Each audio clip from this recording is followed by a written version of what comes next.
કોર્પોરેશનના ઇતિહાસમાં હવે ઘણા બધા છે શાંતિને એટલા માટે તમને અભિનંદન પણ આપ્યા છે. હા તો આપ્યા છે તો આ કામ દીકરાની અરે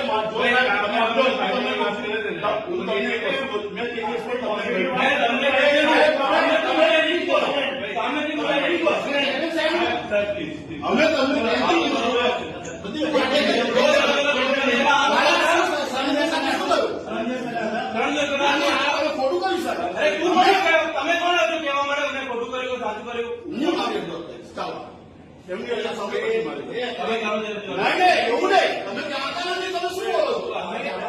તમારે એ રીતે વાત કરવી છે. અરે ભાઈ સાચી વાત કરું છું. સાચી વાત કરો તમે જે કહો નિકાલ કરો ને તમને હજી બી શું કહું છું તમને સીધી વાત થી સાહેબ તમારી વાત તમને 50 મિનિટ